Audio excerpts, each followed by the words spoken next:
Welcome back to another episode of the Account for Your Life podcast. This is Jay Moore, the Healthy Accountant, helping you to account for your life. Today on the podcast, here's what we're talking about: how to remove limits that keep us stuck like Chuck in the pickup truck. And so today we're going to look at these limits. We're going to look at based on a conversation I recently had and kind of how we know we believe something, but yet we are still stuck. We are still hanging out in a place where we're not moving. We're not getting to where we want to go. And today we're going to look at how we can remove those limits and start doing the things that we know that we're called to do and the things we know we can do, for that matter, for sure. So look, man, I'm super excited today. And if this is your first time coming to this channel, man, I'm just going to ask that you would like this post. Let other people know that you have found a place where you can come, on a daily basis. We typically do this particular programs every day. And if you're watching this on YouTube, Facebook, if you're watching this, if you're watching on Spotify, if you're listening on iTunes, welcome for the first time. If you're the first time listener, and be sure to subscribe to our channel and to our platform so you can be notified when these programs are going to be aired. So look, today is a doozy. Here's why today is a doozy. It's because next week is going to be even like crazier, because we're going to pick up where we left off. Earlier this week, I did how I fixed my business finances, step 1, but we're going to go step 2, step 3, all the way to step 7 next week. So be sure that you tune in, because we're going to go from 2 to 7, and I believe that someone's going to get a breakthrough. hint, about really fixing their business finances. So don't miss next week, starting on June the 28th. And we've got 6 episodes where we will talk about fixing business finances. All right. Today, to believe or not to believe. To believe or not to believe, I was, really contemplating this morning on this idea of belief and on this idea of, why is it that we know we can do something and then we don't do it, or we know we can do something, but yet we become afraid. We know we can do something, and the moment someone rejects us, we figure that maybe this isn't going to work. We know we can do something. We know we've been called. We know we have purpose. We know exactly what we're supposed to do, but yet, somehow we get to that point, and then it's almost like literally a lid. John Maxwell has, in one of his leadership books, he talks about the law of the lid. And in the law of the lid, he mentions how there is a lid on leadership for individuals who basically want to do something, but what happens is we get to that point where we hit the top of the lid and we can't go over it. And it's not until we realize that, okay, my leadership level was at number 1. But in order to get to number 2, I'm going to actually have to do something different, think a little bit different, become a little bit more than what I was. And so a lot of times this lid is what's keeping a lot of us from getting to the next level. Next level is so cliche, because next level this, next level this, and next level that. But for real, next level is a thing. And I've got a book here, this Next Level Faith, and I opened it up before we came on this morning, because I said, let me open this book. There's a story in here. There's something in here that I need to see in it. And when I opened up the story, here's what I saw: trusting God in pain. Trusting God in pain. Do you know that's one of the hardest things to do, is to trust God in your pain? See, a lot of times pain shows up when we start moving to a new level.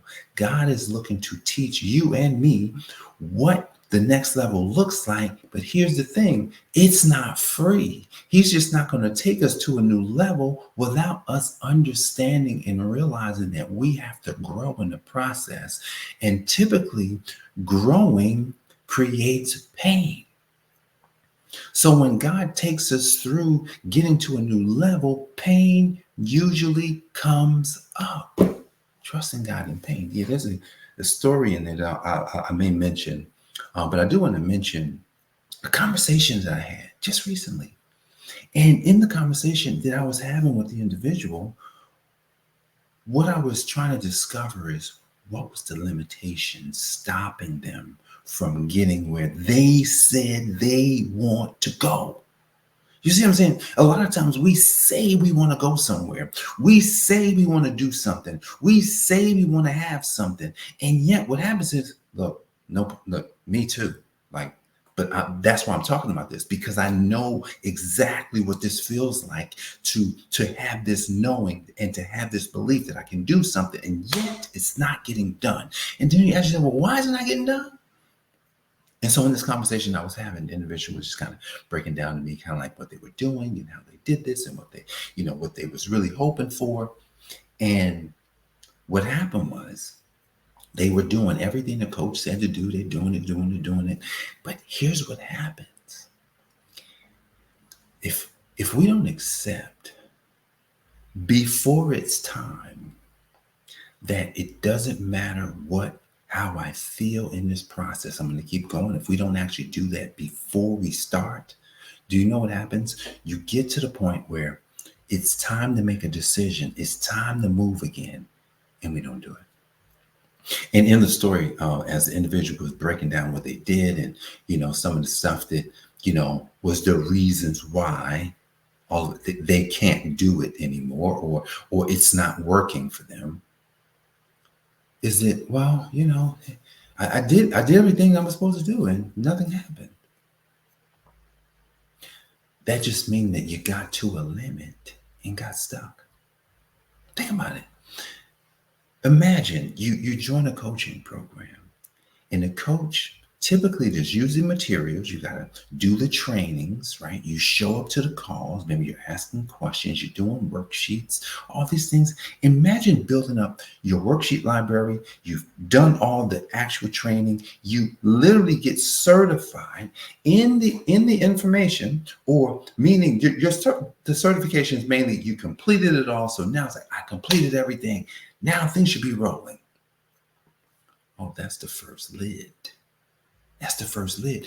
Oh, I completed my coursework. Think about it like this. If you went to college, when you complete your coursework, yeah, they graduate you. But here's the thing, you're at a lid. You are smack dab at the end of that road. Now I got to step into something totally new, something totally different, which is now I got to go out and get a job. And then going out to get a job, then I've got to actually learn how to do the thing that I supposedly went to school for. So it's just like, okay, I got to start all over again. Yeah. You got to start all over again. See, that's the thing. Once you complete something, there's always another level. And so that next level just brought you to a lid where many of us have gotten stuck like Chuck in a pickup truck. Many of us. It's interesting because the Bible, which I love the Bible.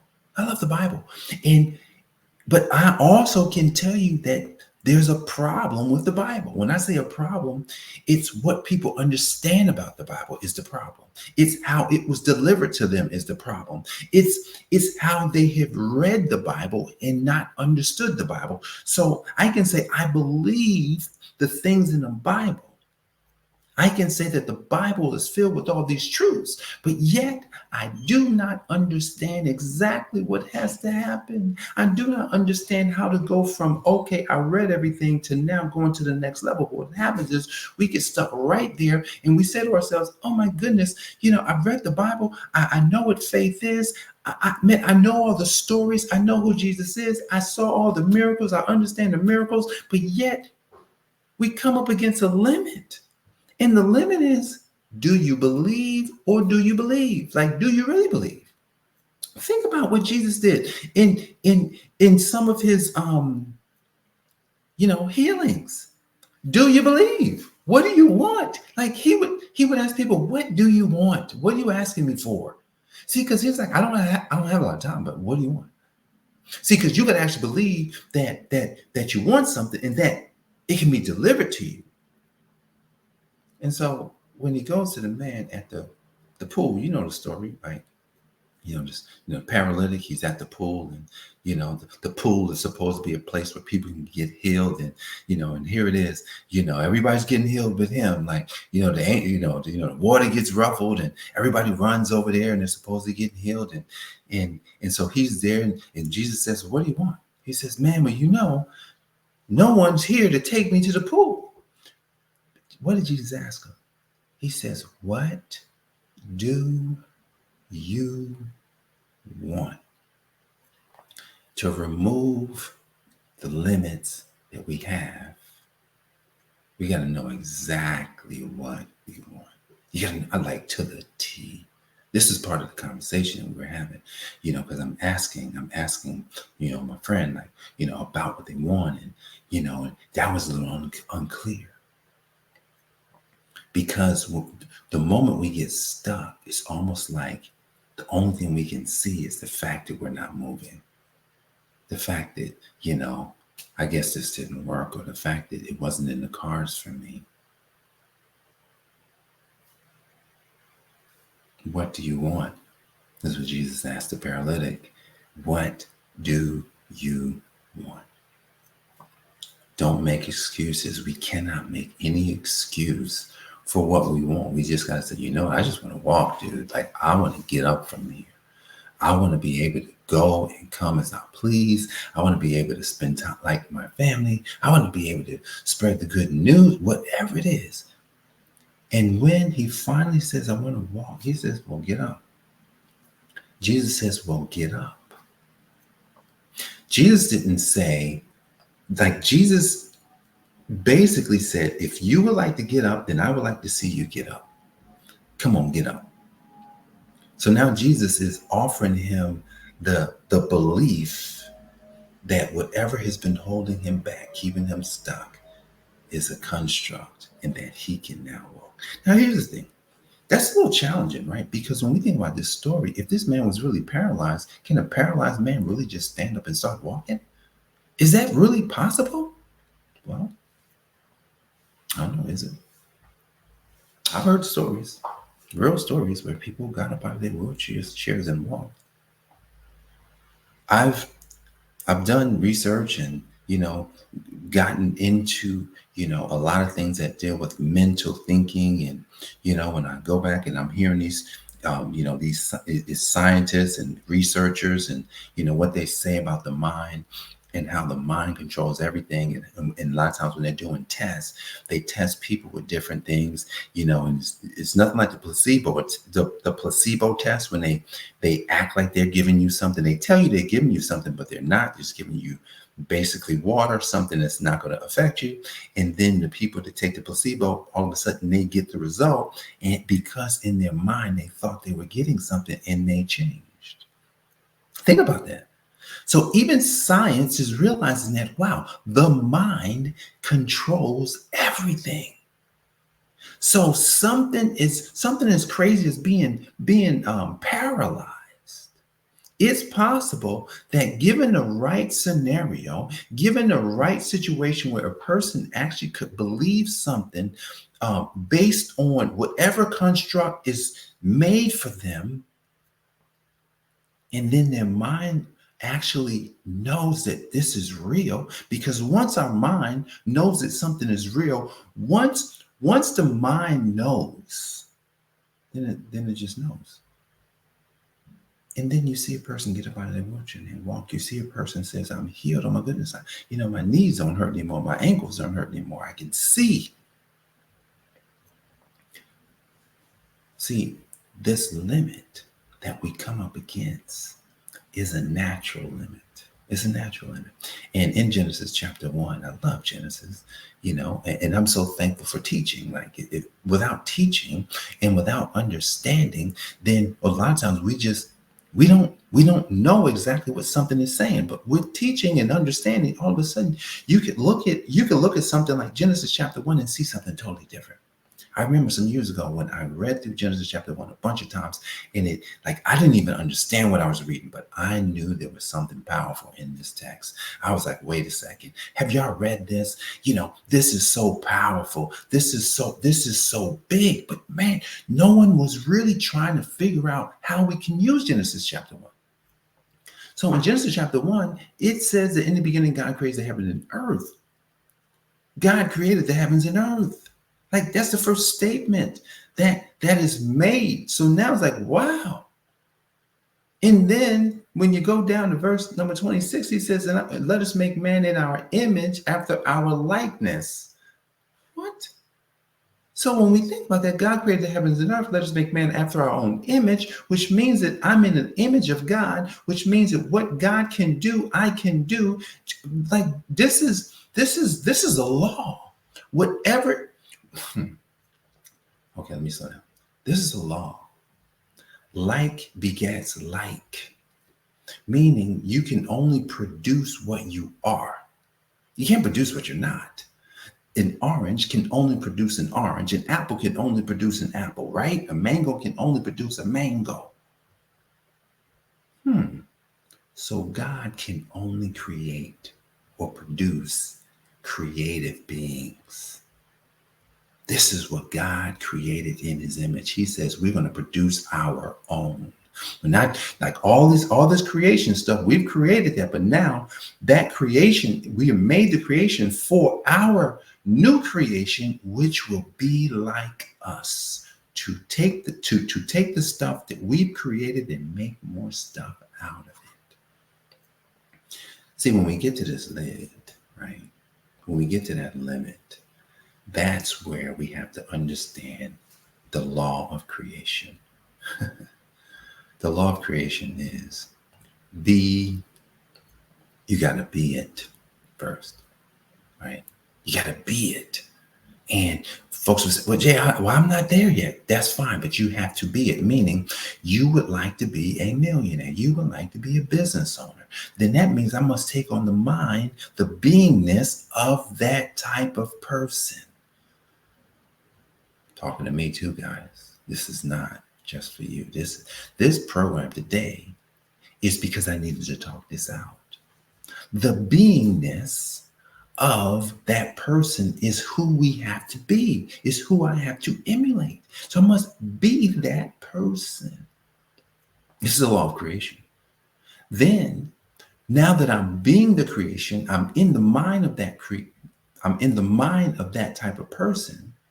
I then do whatever things that kind of person will do. Nothing more, nothing less, because that's what I want. I want that.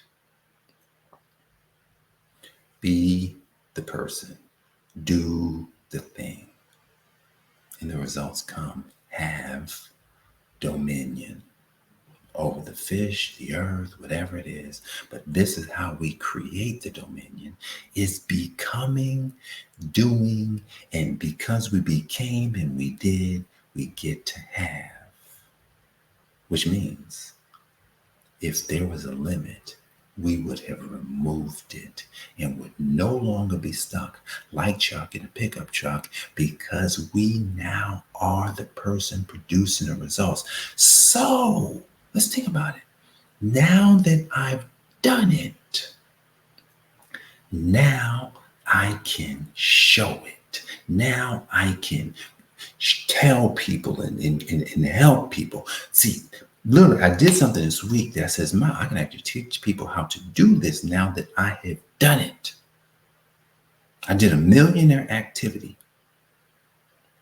And in that millionaire activity, it produced a result. It produced a production, and literally I used that production this week because I created a system, and I used the system this right after I created it, and I'm still in it. Oh my goodness. All right, let's wrap this up, because there's not a person on this planet who doesn't want to remove a limit from their life, especially if they know and feel stuck. All right. This is what I told my friend recently. I said, why don't you go and figure out, like, what pain were you in? What's all the pain you were in? Because what happened is, like, especially when to be in business, most people get confused because they say things like, I'm not a salesperson, I'm not a marketer, these things are too challenging for me. Okay, I get it. Because you just don't understand it. You just don't understand what would actually be compelling. And I said to myself, man, there's so many ways that we can actually, remove the limits, but a lot of times we don't even focus on one. And so I said, look, go figure out the pain, like all the pain that you were in. See, because what we want to produce is what we are. We don't want to produce anything else. Produce what I am, or go back and fix the problem that you've already solved for somebody else. The pain.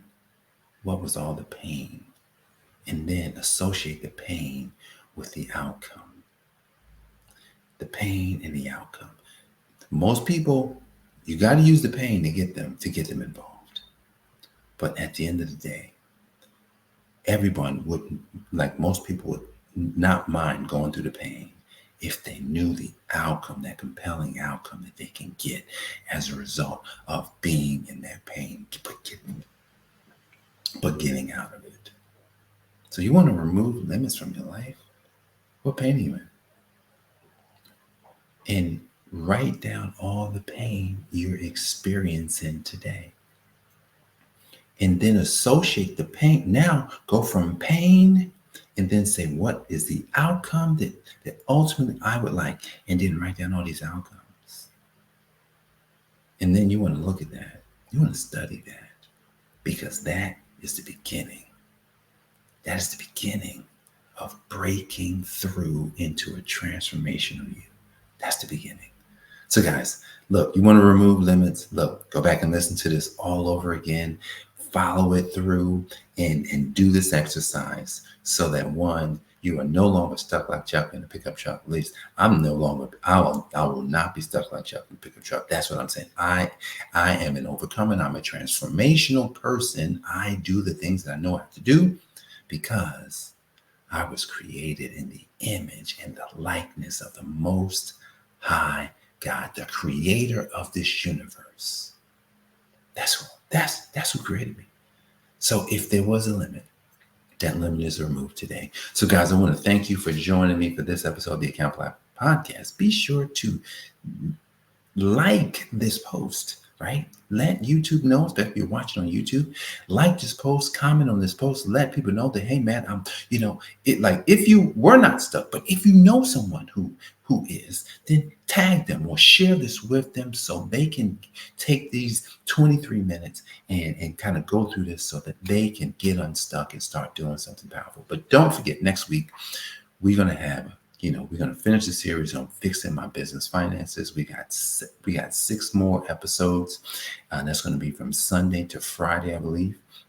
And by the end of next week, look, it's going to almost be like a workshop, because literally we're going to go through some steps that if you want to fix your business finances, I believe that you'll be able to get that done. So guys, I want to thank you for joining me for this episode of the Account for Life Podcast. I'm Jay Moore, the Healthy Accountant, helping you to account for your life. God bless, and I'll see you on the next one. Peace. This has been the Account for Your Life Podcast with your host, the Healthy Accountant himself, Jay Moore. Until next time, make it a great day.